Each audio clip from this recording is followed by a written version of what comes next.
Oxford, England. For over 1,000 years, this city has stood at the crossroads of power, knowledge, and rebellion. Kings have made it their capital and fought for its control. Students have debated in its halls, while wars raged outside its walls. This is a place where the future of England was decided, where minds were shaped that would change the world, and where ordinary people fought, survived, and built something that would outlast empires. Today, using advanced AI techniques, we can transform centuries-old engravings and faded photographs into vivid, lifelike scenes, bringing Oxford's remarkable past to life in ways never before possible. We're going to walk through every century of this city's existence, from a muddy river crossing to one of the most famous cities on Earth. You'll see triumph and tragedy, genius and brutality, plague and rebirth. This is the complete story of Oxford. Let's begin at the beginning.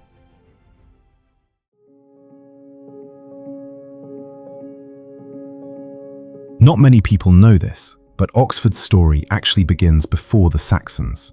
Archaeological evidence reveals a small Roman settlement here, including a kiln and pottery workshops. In 2003, excavations unearthed a Roman pot dating to around 100 AD, proof that people were living and working on this site nearly 2,000 years ago. But the Romans never built anything significant here. They came, they made their pottery, and they left. The real story of Oxford begins with the Saxons. The name Oxford means exactly what you think, a ford where oxen crossed. Around the 8th century, Saxon settlers needed a way to get their livestock across the Thames, and they find a shallow point near where two rivers meet, the Thames, known locally as the Isis, and the Cherwell, close to what's now Folly Bridge. It's practical, nothing more. A few houses appear, then a few more. The place becomes known as Oxenfordr in the Saxon tongue. But Oxford's spiritual foundation comes from a Saxon princess named Friedzweid.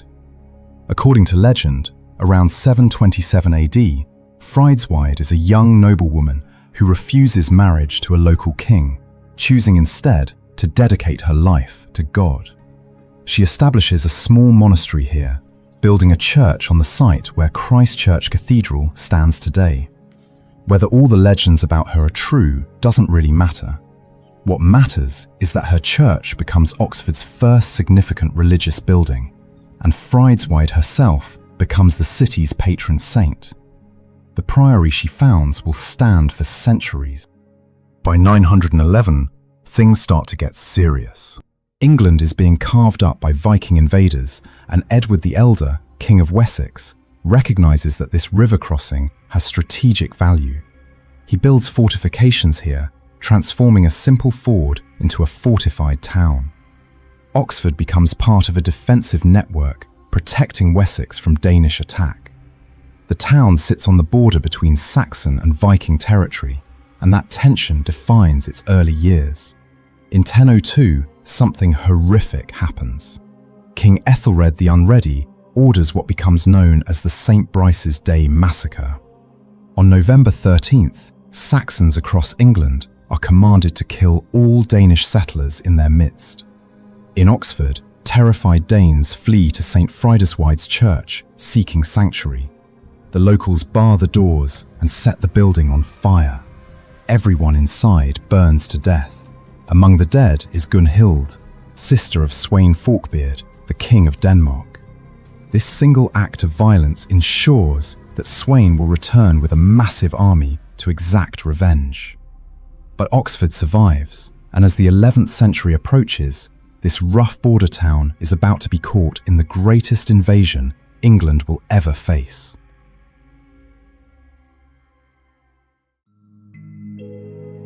"1066 arrives, and with it, William the Conqueror. Oxford submits to William without a fight, but submission doesn't mean trust. Within 2 years, William orders the construction of Oxford Castle, a massive stone fortress designed to intimidate the population and control the surrounding territory. Robert D'Oyley, one of William's most trusted knights, oversees the building. The message is clear. Norman power is here to stay. The castle includes St. George's Tower, which still stands today. It's not ornamental, it's a weapon, a symbol of occupation in stone. The Normans confiscate Saxon properties, redistribute land, and impose their language and laws on a resentful population. But something unexpected begins to grow in Oxford's shadow. By the early 12th century, scholars start gathering here. No one knows exactly when formal teaching begins, but by the 1120s, there are documented lectures taking place. Why Oxford? Partly because it's centrally located, partly because it sits at a crossroads, and partly because the church is powerful here. In 1133, Osney Abbey is founded just outside the town, adding to Oxford's growing reputation as a centre of religious learning. Then, civil war. In 1141, England tears itself apart in a conflict known as the Anarchy, fought between Empress Matilda and King Stephen over who should rule. Oxford becomes a battleground.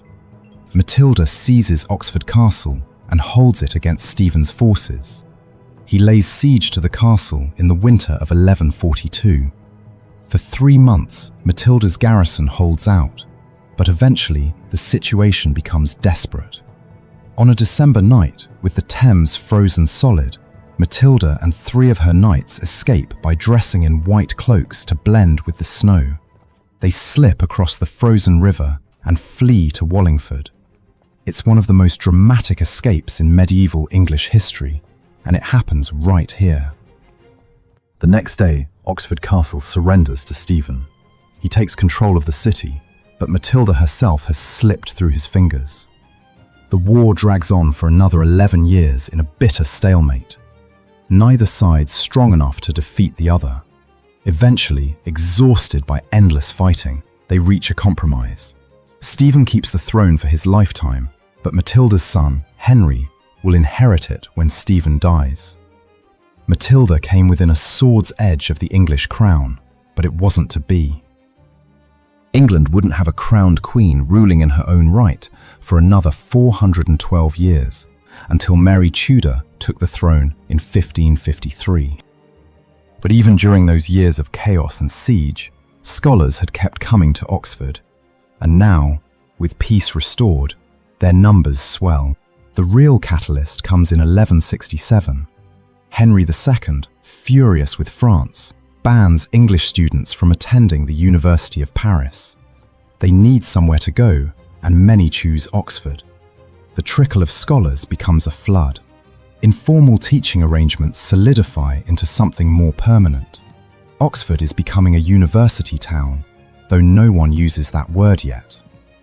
By the late 12th century, Oxford has survived conquest, massacre, siege, and escape, but its most important transformation is only beginning.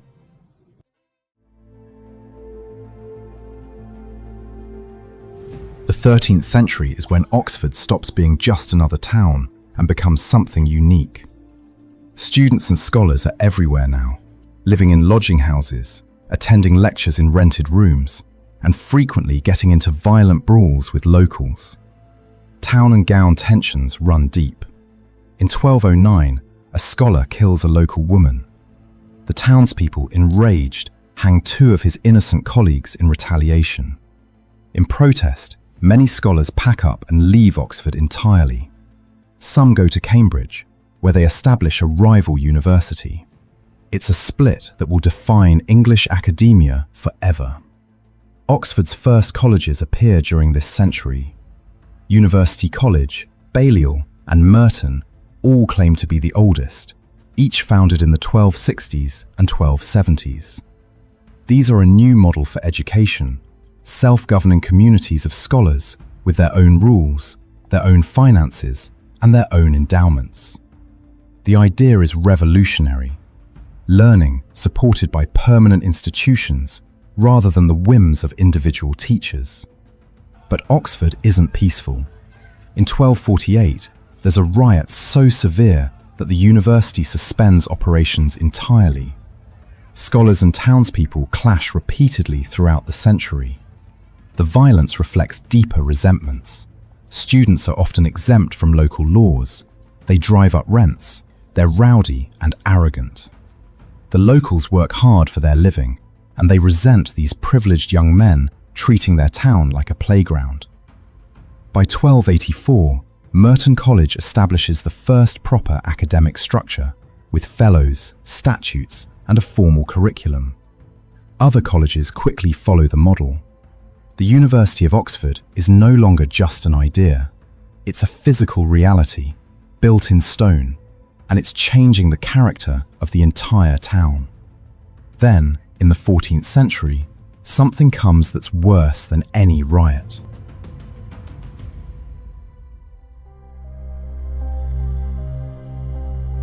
The 14th century is a time when you definitely wouldn't have wanted to live in Oxford.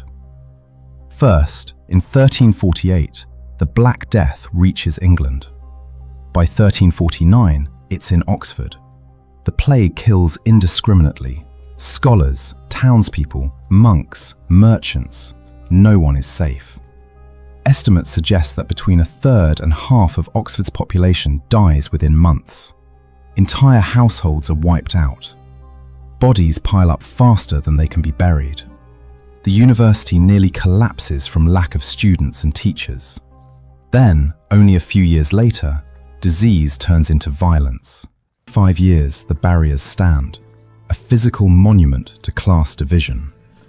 Finally, in 1959, after years of campaigning, the walls come down. Bulldozers reduce them to rubble.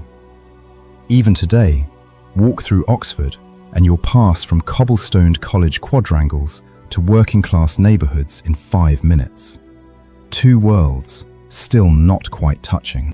Meanwhile, as Oxford was grappling with its divisions, another kind of creation was underway, and it all starts in a pub called the Eagle and Child. Every Tuesday morning, starting in the 1930s, a group calling themselves the Inklings meets to drink beer and read unfinished manuscripts aloud. 2 World War I veterans, J.R.R. Tolkien and C.S. Lewis, both damaged by the trenches, both searching for meaning in a mechanized age, are busy creating mythologies that will redefine fantasy literature forever. The Lord of the Rings, the Chronicles of Narnia, the Screwtape Letters, all of them drafted, debated and refined in Oxford pubs and college rooms. When World War II begins in 1939, Oxford is terrified of bombing. The government considers evacuating the university. Blackout curtains go up, air raid shelters are dug, and the city prepares for the worst. The Morris Works shifts to war production again, building tanks, munitions, and aircraft parts.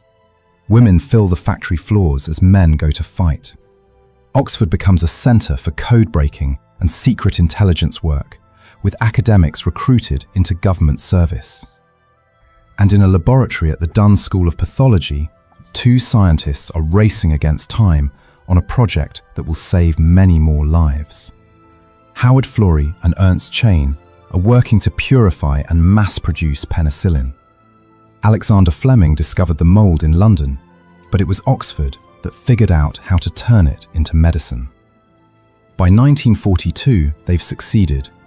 Penicillin becomes the wonder drug of the war, saving countless soldiers from infections that would have killed them in previous conflicts. It's one of the most important medical breakthroughs in human history, and it happens in Oxford. Miraculously, Oxford is largely spared in World War II. Hitler reportedly orders his Luftwaffe to avoid bombing the city because he intends to make it his capital of occupied Britain. Whether this is true or propaganda is debated, but the fact remains. While Coventry, London and Birmingham are devastated, Oxford survives almost unscathed. Then, on May 6, 1954, something remarkable happens at Oxford's Iffley Road track. Roger Bannister, a medical student at the university, runs a mile in 3 minutes and 59.4 seconds. It's the first time in recorded history that anyone has broken the 4-minute barrier. The achievement captures the world's imagination and proves that human limits are often just assumptions waiting to be shattered. The university admits more students than ever before, including increasing numbers of women and international students. In 1974, the first 5 men's colleges finally admit women, breaking centuries of tradition. Meanwhile, Morris Motors had merged with Austin to form the British Motor Corporation, then becomes part of British Leyland in 1968. The company struggles through strikes, poor management, and competition from foreign car makers. By the 1980s, British Leyland collapses.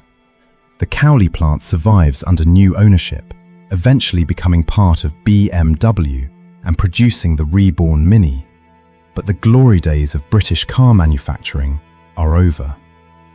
The next question is, how does Oxford fare in the modern times? Today, Oxford is a city of about 165,000 people, and the university remains its heart.